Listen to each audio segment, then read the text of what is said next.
지금 이 순간에도 당신이 이걸 듣는 동안 정부의 통화 정책이 당신을 가난하게 만들고 있습니다.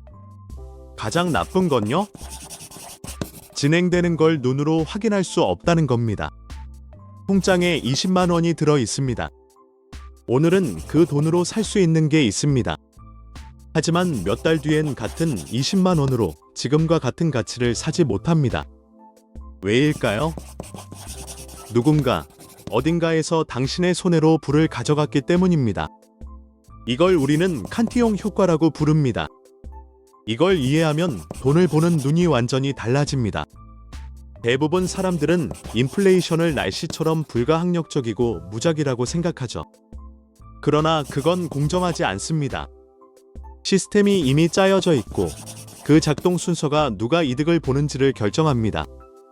누가 부자가 되고 누가 뒤처지는가를 결정하는 그 숨은 메커니즘을 오늘 파헤쳐 보겠습니다. 이 비밀은 약 1755년부터 경제학자들이 알고 있었고 현대의 거의 모든 주요 경제 위기도 이 원리로 설명됩니다. 일찍이 한 경제학자가 정부가 새 돈을 찍어낼 때 누가 가장 먼저 혜택을 받는지를 물었습니다.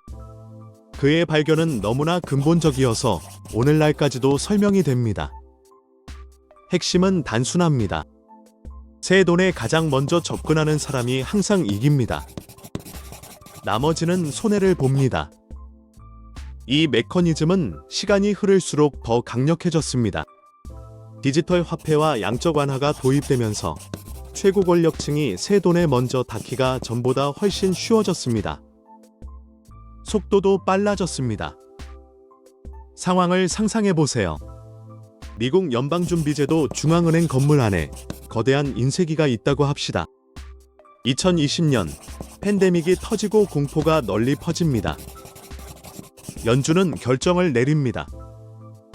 경제에 엄청난 돈을 주입해야 한다고요. 그런데 그 돈이 모든 사람의 통장에 똑같이 떨어지지는 않습니다. 절대 그렇지 않습니다. 새로 찍힌 돈은 먼저 은행 시스템으로 흘러 들어갑니다. JP모건, 골드만삭스, 뱅크 오브 아메리카 같은 곳들이 먼저 접근합니다. 그 순간 집값은 아직 변하지 않았습니다. 집은 여전히 3억 원 정도였고 자동차는 3천만 원 정도였죠. 하지만 그 은행들 계좌엔 새로 찍힌 거대한 돈이 쌓여 있습니다. 그들은 합리적으로 행동합니다. 가격이 오르기 전에 먼저 투자합니다. 부동산을 사고 회사를 사고 자산을 삽니다. 가격이 곧 폭등할 걸 아니까요? 그래서 지금의 가격을 잠그려는 겁니다. 그리고 중요한 건 그 돈은 천천히 아래로 흘러내린다는 점입니다. 은행은 헤지펀드에 대출을 줍니다. 헤지펀드는 스타트업에 투자합니다. 일부 돈은 기업으로 흘러들어가 자사주 매입에 쓰입니다. 그러면 경영진의 스톡옵션 가치는 아무것도 생산하지 않고도 하룻밤 사이에 40%나 오릅니다. 부동산 투자자들은 20억 원짜리 아파트 건물을 삽니다. 석 개월 뒤엔 25억 원으로 불어납니다. 그 사이 당신은 직장에서 같은 일을 합니다. 급여는 그대로입니다. 하지만 파티에는 늦게 도착했습니다. 새 돈이 노동자와 저축가들에게 도달할 때쯤이면 가격은 이미 올라 있습니다. 통장 속 돈의 구매력은 줄어들고 월급으로 살 수 있는 건 줄어듭니다. 생활비는 여러 퍼센트 오르고 장바구니 값은 20% 뛰고 당신은 가난해진 느낌을 받습니다. 실제로도 가난해졌습니다. 당신은 잘못한 게 없습니다. 그런데 가장 충격적인 건 주류 언론과 정부가 그 책임을 개인에게 돌린다는 점입니다. 게으르다고, 카페 아메리카노를 줄이라고, 아보카도 토스트를 끊으라고 말하죠. 마치 당신의 소비 습관이 조 단위의 통화 발행을 만든 것처럼 말합니다. 하지만 이제 보입니다. 게임의 법칙을 이해하기 시작했습니다. 돈 인쇄기에 가까울수록 더 많이 이기고 멀어질수록 더 많이 잃습니다. 부자들이 더 똑똑해서가 아니라 줄에 먼저 섰기 때문에 더 벌었습니다. 당신이 자리에서 일어나 겨우 자산을 사려 할 때쯤이면 그들은 이미 40%의 수익을 확보합니다. 이건 이론이 아닙니다. 증거가 있습니다. 2008년부터 2024년 사이 연준은 통화량을 약 10배로 늘렸습니다. 통화량이 2,000조 원에서 거의 2만 조 원 가까이 늘어난 셈입니다. 그 새 돈이 고르게 분배됐다면 모두가 더 부유해졌어야 합니다. 그런데 실제로는 그렇지 않았습니다. 같은 기간에 미국의 상위 0.1%의 부는 3배 이상, 200% 이상 증가했습니다. 반면 하위 절반의 부는 겨우 12%만 올랐습니다. 생각해보세요. 초부유층은 돈이 3배로 불었고 보통 사람은 거의 성장하지 못했습니다. 더 나쁜 건 실제 임금은 30년 동안 거의 정체 상태라는 점입니다. 당신은 1994년에 노동자만큼 열심히 일하지만 월급으로 살 수 있는 건 줄었습니다. 이건 우연이 아닙니다. 칸티용 효과, 즉 통화 공급 변화가 먼저 자산 소유자에게 흘러가고 그 결과 자산 가격이 오르는 경제 원리입니다. 결국 돈은 시간을 팔아번 사람에게서 자산을 가진 사람에게로 보이지 않게 이전됩니다. 과거에는 이 과정이 몇 달 걸렸지만 오늘은 중앙은행이 한 번의 회의에서 조 단위 금액을 만들어냅니다. 디지털 자금은 빛의 속도로 이동합니다. 인쇄는 멈추지 않습니다. 암호화폐 시장에서도 비슷한 현상을 봤습니다.